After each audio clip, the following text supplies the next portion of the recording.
करेंगे। भाई पुतिन ने एक टीम की मीटिंग बुलाई, रक्षा मंत्री को बुला लिया, सारे जो प्रतिनिधि हैं उनको बुला लिया और उनसे जो बात करी वो दुनिया के सामने पब्लिक कर दी। बात में क्या कहा? बात में इन्होंने सबसे ये कहा कि सुनो, एक काम करो, ढूंढो कि दुनिया में कौन सी जगह पर हम न्यूक्लियर परीक्षण कर सकते हैं। माहौल पूरा काट दिया है, ढूंढ कर लाओ, जगह बताओ, हम जाकर न्यूक्लियर परीक्षण करेंगे। आओ, तो ये सारी बातें आपको बताएंगे और ये भी बताएंगे कि इस बीच में अमेरिका ने अपनी वो बैलिस्टिक मिसाइल जो रखी थी उसने छुपा करके तो खैर क्या, बचा कर रखी थी कि कभी चलाएंगे, उसको चलाकर देख लिया, उसमें ग्रीस व्रीस चल रही है कि नहीं चल रही है, चलाकर उसको देख लिया है। सारी बातें, क्योंकि अल्टीमेटली रेस छिड़ चुकी है न्यूक्लियर बॉम्ब्स की, और जब रेस छिड़ी है तो देखना होगा कि ये कहां पर यूज होंगे।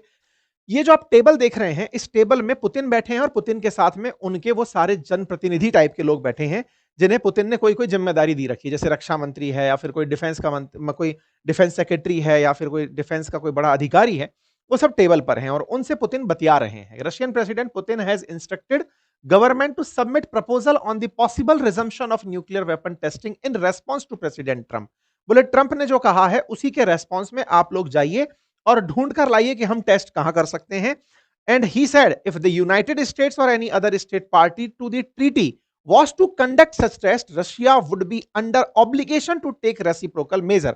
अगर ये टेस्ट करते हैं तो हम इस बात के लिए बाध्य हो जाएंगे कि हम भी न्यूक्लियर टेस्ट करें। अब यार ये कौन सी बाध्यता है भाई, एक कर रहा है तो तुम क्यों करोगे, ये कौन सा सवाल हुआ। तो मैंने आपको पहले भी बताया था, दुनिया के इन देशों ने, कौन से देश, ये जो अमेरिका, फ्रांस, रशिया, चाइना और यूके, इनने एक ट्रीटी प्रेजेंट की थी दुनिया के सामने जिसे कॉम्प्रिहेंसिव टेस्ट बैन ट्रीटी कहा जाता है।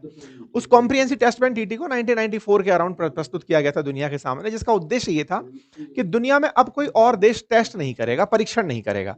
ये पाकिस्तान वाला जब इशू किया था हमने तब भी आपको बताया था, क्योंकि अमेरिका अपना आखिरी टेस्ट कर चुका था, सबके पास में खूब बढ़िया बढ़िया न्यूक्लियर बम हो चुके थे। बोले टेस्ट मत करो अब कोई भी। बोले बना लिया बम तो, बोले बना लो लेकिन मतलब बनाना भी अलाउड नहीं है, लेकिन बना लिया लेकिन टेस्ट नहीं हुआ तो आप में भी कॉन्फिडेंस नहीं आएगा, तो टेस्ट रोक दो। इसी को न्यूक्लियर कॉम्प्रिहेंसिव टेस्ट बैन टीटी कहा गया था, है ना, सीटीबीटी के रूप में जाना जाता है इसे।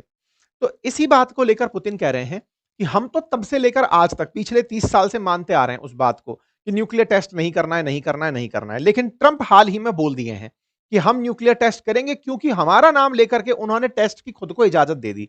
तो अगर वो करते हैं, क्योंकि हमने तो आज तक परमिशन नहीं तोड़ी थी, हमने संधि नहीं तोड़ी थी, लेकिन अगर वो करते हैं तो हम भी करने के लिए बाध्य होंगे।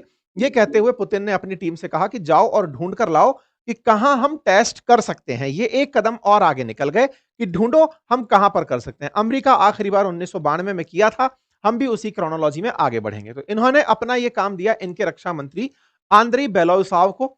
पुतिन ने जानकारी देते हुए कहा कि बताओ भाई, परमाणु ताकत वो बढ़ा रहा है, हम कहां चले। तो भाई साहब ने जवाब दिया कि सर रूस के पास में नोवाया जेमलिया नामक एक जगह है आर्कटिक क्षेत्र में, वहां चल के हम टेस्ट कर सकते हैं अगर आप पसंद करें तो। अब ये नोवाया जेलानिया करके जगह भी बता दी गई। अब ये जगह कहां है, तो साहब ये रही नोवाया जेमलिया। नोवाया जेमलिया असल में आर्कटिक में, यानी कि ग्लोब को अगर देखोगे तो एकदम उत्तर में जाकर के जहां एकदम बर्फ जमी पड़ी है, वहां पर एक आइलैंड है आइसोलेटेड। बोले सर वहां चल के परीक्षण कर सकते हैं। मैप पर मैं अगर आपको दिखाऊं तो देखो, रूस से एकदम उत्तर की तरफ जब चल रहे हो तो नोवालिया जेमेलिया दिख रहा है। अगर रूस को ऐसे देखते हो तो बिल्कुल अलग से पड़ा हुआ एक आइलैंड है, पूरे समय बर्फ से ढका रहता है।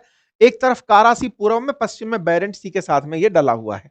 बोले सर यहां चल सकते हैं परीक्षण करने में, हम इसको तुरंत तैयार कर देंगे न्यूक्लियर साइट के रूप में। ऐसा क्या करोगे, न्यूक्लियर साइट के लिए ड्रिल करना होता है ना, क्योंकि आपको खोले में कर दिया तो खुद को परेशानियां हो सकती हैं।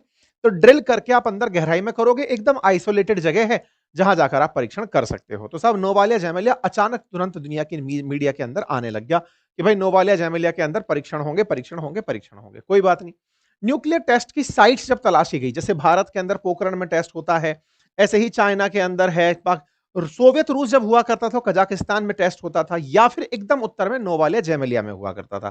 तो ये सारे के सारे वो टेस्ट एरिया हैं। जनरली दुनिया के देशों ने मेनलैंड से ज्यादा जो आइलैंड एरिया है, जिनका कोई फर्क ना पड़े किसी को, वहां जाकर के न्यूक्लियर टेस्ट किए हैं।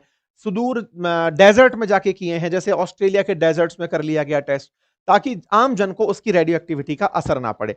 तो इन्होंने नोवालिया जेमेलिया का नाम निकाल दिया कि सर वहां टेस्ट कर सकते हैं। ऐसा क्यों हुआ अचानक, क्योंकि ताजा ताजा ट्रंप महोदय बाहर आए थे, जिन्होंने अपनी बैलिस्टिक मिसाइलों को बाहर निकाला था। हुआ क्या था, जब ट्रंप ने आरोप लगाया ना कि रशिया, चाइना, नॉर्थ कोरिया और पाकिस्तान ऐसा टेस्ट कर रहे हैं, तो ट्रंप असल में इग्नाइट किस बात से हुए थे क्योंकि रूस ने दो बड़े वेपन टेस्ट किए थे जिसके बारे में मैंने आपको बताया था। एक का नाम था बुरेवेस्निक और दूसरे का नाम था पोजाइडन। आपको ध्यान होगा रशिया के द्वारा हाल ही में एक तो ऐसी मिसाइल बनाई गई है जो क्रूज मिसाइल है और अनलिमिटेड किलोमीटर तक उड़ सकती है, क्योंकि उस मिसाइल में ही न्यूक्लियर रिएक्टर लगा दिया है, मतलब मिनी न्यूक्लियर रिएक्टर, फ्यूल के लिए न्यूक्लियर फ्यूल यूज किया है, आप ऐसे समझिए। दूसरा, उन्होंने एक ऐसा टॉर्पिडो बनाया है जो सबमरीन के रूप में चलेगा, समुद्री ड्रोन बनाया है जिसका नाम पोजाइडन है, जिसके अंदर भी ऐसा सिस्टम लगा हुआ है कि उसको भी रेंज अनलिमिटेड टाइप की मिल गई, कहीं भी गुप्त रूप से जाकर के फट के आ सकता है। इन दोनों ने वेपन्स की एक नई सीरीज शुरू कर दी है, मतलब अमेरिका की नींदें हराम हो गई कि यार कोई ऐसी मिसाइल कैसे बना सकता है कि चला के छोड़ दी, जब तक लक्ष्य नहीं मिल जाएगा उड़ती रहेगी। दूसरी तरफ चलाकर छोड़ दिया गया है एक और ड्रोन को, समुद्र के अंदर तैरेगा, मतलब ड्रोन है, उड़ना चाहिए लेकिन वो तैरने वाला बना दिया है, तैरेगा और जब तक लक्ष्य नहीं मिल जाएगा तैरता रहेगा। इन्होंने तो क्रांति ला दी। ट्रंप झटपटा गए थे इस बात से, और जब शी जिनपिंग से मिलने गए थे उस समय एकदम बौखला गए, तुरंत बोल दिया कि जाओ जाओ हम भी टेस्ट करेंगे। और दूसरा फिर ये क्या किए ट्रंप महोदय, ये अपनी एक मिसाइल निकाल लाए और मिसाइल चलवा दिए। इसकी न्यूज निकल कर आती है वेंडनबर्ग स्पेस फोर्स बेस से। जैसे ना अमेरिका ने अपना डिपार्टमेंट ऑफ डिफेंस की जगह डिपार्टमेंट ऑफ वॉर बना रखा है, ऐसे ही space force and nuclear force बना रखी है, मतलब ये नेक्स्ट लेवल पर रहते हैं हमेशा। तो ऐसे में ये लिख कहते हैं कि हमने अपनी एक मिनट मैन करके मिसाइल है उसका परीक्षण किया है। तो साहब इन्होंने अपनी एक मिसाइल चला दी जिसका नाम मिनट मैन है, और वो मिनट मैन मिसाइल जो चलाई है इन्होंने, वो स्पेस फोर्स बेस के द्वारा चलाई गई, और ये पहले 21 मई को चलाई गई थी लेकिन कल फिर से एक बार चलाई इन्होंने। ये जो मिनट मैन बेस करके मिसाइल है ये अंतरिक्ष में 13,000 किलोमीटर तक उड़ सकती है, और ये इनका न्यूक्लियर वॉर हेड है असल में। तो वेंडनबर्ग स्पेस फोर्स स्टेशन से इस मिसाइल को चलाया गया। इसका उपयोग कोल्ड वॉर के दौरान किया गया था, यानी कि उस समय बनाया गया था कि यदि न्यूक्लियर बम यूज करना हो तो ये मिनट मैन नाम की जो मिसाइल है इसका हम उपयोग करेंगे। तो यहां पर आप देख सकते हैं unarmed Minuteman third test launch validate reliability and accuracy ICBM force. इन्होंने एक इंटर कॉन्टिनेंटल बैलिस्टिक मिसाइल चलाई अमेरिका वालों ने, मिनट मैन के नाम से, जो हेडलाइन बन गई। अब ये आईसीबीएम क्या होता है? देखिए जैसे भारत ना एक कॉन्टिनेंट में है जिसका नाम एशिया है, ऐसे साउथ अफ्रीका अफ्रीकी कॉन्टिनेंट में है, जैसे यूके यूरोप नामक कॉन्टिनेंट में है, ऐसे दुनिया के 7 बड़े कॉन्टिनेंट हैं। तो एक कॉन्टिनेंट से दूसरे कॉन्टिनेंट में जो पार कर जाए या मार कर जाए उसे आईसीबीएम कहते हैं। जनरली ऐसी मिसाइलें जो इंटर कॉन्टिनेंटल बैलिस्टिक मिसाइलें होती हैं, ये सामान्यतः 5000 किलोमीटर से दूर जाकर के मार कर सकती हैं। तो अमेरिका ने जो मिसाइल बनाई है ये भी आईसीबीएम है, बनाई आज की नहीं है, बहुत पुरानी मिसाइल है, लेकिन कहा जाता है कि 13,000 किलोमीटर दूर तक जाकर मार कर सकती है। 1970 से ये अपॉइंटेड है, यानी कि कोल्ड वॉर एरा से। इसका नाम मिनटमैन थर्ड है, और ये अगली बार जब अपडेट होगी तो इसका नाम सेंटिनल होगा, 2030 में करेंगे, लेकिन अभी ये बेस्ट तरीके से यूज की जा सकती है। इन्होंने बस चला के देख लिया इस मिसाइल को कि हाँ भाई वर्किंग है कि नहीं प्रॉपर तरीके से। बढ़िया, इसका इन्होंने वीडियो जारी कर दिया, बता दिया कि ये सबमरीन से चल सकती है, हवा से चल सकती है, जमीन से चल सकती है, और सब तरह से इन्होंने मिसाइल को चला करके दुनिया के सामने बता दिया। कुल मिलाकर के दुनिया को यह बताया कि दुनिया वालों ये मत समझना वो पोजाइडन बना लिए हैं या फिर वो अपने द्वारा एक बहुत भारी सा नाम था जो बेरूवोस के था, वो मिसाइल बना लिए तो हमारे पास नहीं है, हमारे पास में मिनटमैन है, हम इसको न्यूक्लियर बम लगाकर चला सकते हैं। अच्छा, न्यूक्लियर बम लगा के चलाना अलग चीज होती है, रूस ने जो प्रयोग किया है वो नेक्स्ट लेवल है। रूस का प्रयोग यह है कि ये जो आग निकल रही है ना, ये आग ही न्यूक्लियर एनर्जी से निकल रही हो। ये लोग क्या बता रहे हैं कि हम इस मिसाइल के टोपे पे, यानी कि उसके वॉर हेड पर न्यूक्लियर बम रख के भेज सकते हैं। वो कोई बहुत बड़ा रॉकेट साइंस नहीं है।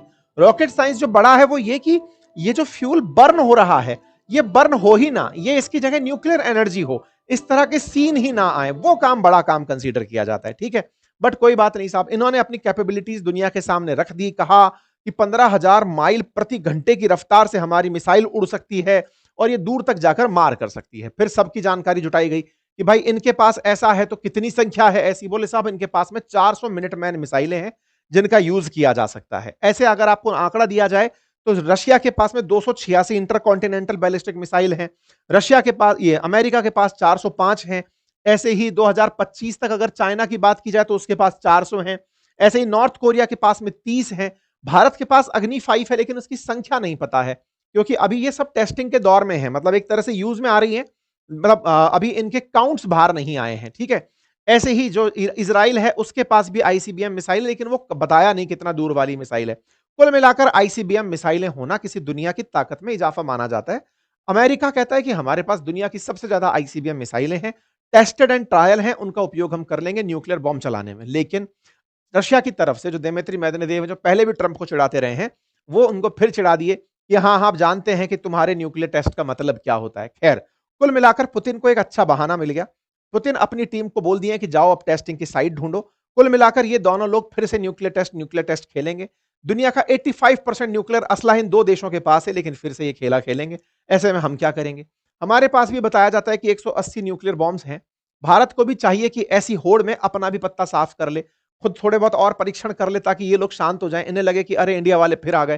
कुल मिलाकर इंडिया को भी अपने परीक्षणों को दम देना चाहिए। हालाँकि भारत न्यूक्लियर बम ना चलाने की प्रेरणा देता है कि हम न्यूक्लियर बम पहले कभी नहीं चलाएँगे, लेकिन परीक्षण से किसने रोका है? हमें कर लेना चाहिए। बाकी हमारे पास भी अपने आर्सेनल्स तैयार हैं और ज़्यादा मजबूती से जब होड़ पूरी दुनिया में मची हो, भारत को अपना ख़्याल रखना चाहिए। बस आज के लिए इतना ही, बाकी आप लोग इस विषय पर क्या सोचते हैं? अपनी राय ज़रूर रखें।